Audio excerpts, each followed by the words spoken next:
ঢেকে দিয়ে দিব চুলায়, মিডিয়াম আঁচে রেখে দিব বসে, জাল দিব না। আর দেখো একটা কত সুন্দর কালার হয়েছে, ওই পাশটাও এইরকম কালার। এমনভাবে রান্না করবো এই ময়া মাছটা। দেখো আমাদের খাল বিলে এই মাছটা পাওয়া যায় এই শীতের সময়তে বন্ধুরা। আমি কিভাবে রান্না করব পুরো ভিডিও জুড়ে আমাদের সঙ্গে থাকো। মাছটা আমি বেছে তোমাদের সঙ্গে দেখা করছি। ধুয়ে নিয়েছি খুব সুন্দরভাবে। আর এই মাছটা কিন্তু নরম হতে ফাস্ট, খুব তাড়াতাড়ি নরম হয়ে যায় বন্ধুরা। তো মাছে দেওয়ার জন্য কতকগুলো পেঁয়াজ কেটেছি। এই পেঁয়াজটা বেশি করে দিতে হয় এই মাছে বন্ধুরা। ঝাল মতো কাঁচা মরিচ, এটা হচ্ছে আদা রসুন বাটা, একটু দেখো জিরে 5 সম্বারা একসঙ্গে ভেজে বেটে নিয়েছি। এটা হচ্ছে কালো সরিষা বাটা বন্ধুরা। লাল লঙ্কা গুঁড়ো সামান্য একটু দিয়ে দিব, মাছের কালার হবে, খেতেও ভালো লাগবে। দিয়ে দিব হলুদ, স্বাদ বুঝে লবণ, দিয়ে দিব ভাজা জিরে গুঁড়ো। সরিষার তেল নিয়েছি, তেলটা দিয়ে দিব, দিয়ে খুব সুন্দর করে মেখে নিব মাছটা। কথা বলতে বলতে মাছটা খুব সুন্দরভাবে মেখে নিয়েছি। এবার আসল রান্নায় চলে আসবো বন্ধুরা। কলা পাতায় চচ্চড়ি করা হবে বন্ধুরা। আর কলা পাতায় তেল মাখিয়ে নিয়েছি দেখো, যেহেতু এই যে দেখো মাছটা দিয়ে দিব। মাছটা কলা পাতায় কিন্তু খুব সুন্দরভাবে এইভাবে গুছিয়ে সাজিয়ে দিতে হবে। এই আলুটা যদি মাছের সঙ্গে থাকে না, খেতে খুব ভালো লাগে বন্ধুরা। এই যে পেঁয়াজ আলুতে সরিষা দিয়ে রান্না করলে খেতে ভালো লাগে।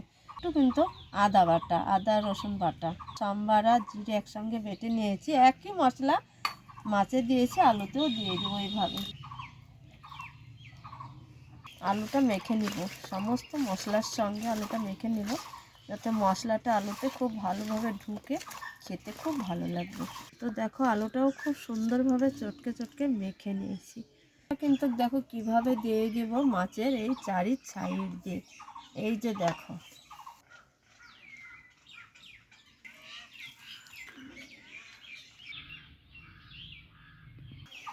তো বন্ধুরা দেখো আলু মাছ সমস্ত কিছু একসঙ্গে সাজিয়ে নিয়েছি।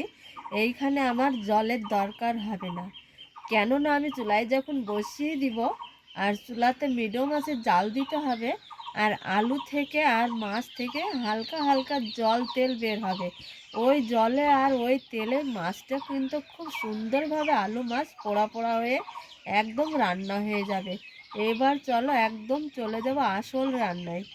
চাপিয়ে দিয়ে আমি কাঠের আগুন দিয়ে আস্তে আস্তে মিডিয়াম আঁচে জাল দিয়েছি। দেখো এই যে দেখে নিশ্চয় বুঝতে পারছো যে চারি সাইড হয়েছে আর আলুটাও সেদ্ধ হয়েছে। আর এই যে পাতাটা পোড়া পোড়া হয়েছে। এবার আমি উল্টিয়ে দিব, তোমাদের দেখাবো। এইখানে একটা এরকম চিত্রা থালা নিয়েছি, আর এই থালা দিয়ে দেখো এইভাবে একটু আমি প্লেট সহ উল্টিয়ে দিয়েছি। এবার এই শুকনো পাতাটা ফেলে দিব সাইডে। তো বন্ধুরা দেখো এইভাবে একটু সাইডে লাগবে আলুগুলো ছুটিয়ে নেব। তো বন্ধুরা দেখো আবারও ঢাকনা দিয়ে ঢেকে দিয়ে দিব চুলায়, মিডিয়াম আঁচে রেখে দিব বসে, জাল দিব না। আর দেখো একটা কত সুন্দর কালার হয়েছে, ওই পাশটাও এইরকম কালার হবে। এবার ঢাকা দিয়ে দিব। খুব সুন্দরভাবে কলা পাতায় এই যে মোরলা মাছের চচ্চড়িটা একদম রেডি হয়েছে। আর দেখো এই যে আলুটা দেখো, আলুর কালারটা দেখো আর কতটা সুন্দর। এই যে দেখে কিন্তু খেতে মন চাইবে বন্ধুরা। একদম জিভে জল আসা রেসিপি, একদম রেডি হয়েছে।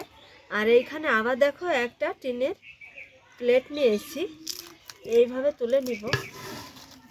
এই যে দেখো কত সহজে হয়ে যায়। প্লেটে তুলে নিয়েছি। আর এইখানে একটা টিনের থালা নিয়েছি। এইভাবে এই থালাটা এই যে এইভাবে উবুড় করে নিয়েছি। আর আমি এইভাবে করে নিব, দেখো দেখে নিশ্চয়ই বুঝতে পারছো। আর এই যে দেখো এত সুন্দর লাগে খেতে, খুব ভালো লাগে। গরম গরম ধোয়াটা ভাত আর এই রকম যদি মোরলা মাছের আলু দিয়ে মাছ দিয়ে চচ্চড়ি খাও বন্ধুরা, জিভে জল আসা রেসিপি, খেতে কিন্তু খুব ভালো লাগবে।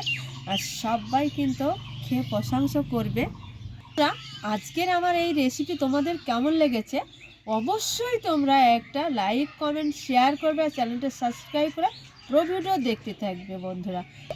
প্রতিদিনের জন্য তোমাদের সঙ্গে দেখা হচ্ছে। যেখানেই থাকো ভালো থাকো, সুস্থ থাকো। তোমাদের টাটা।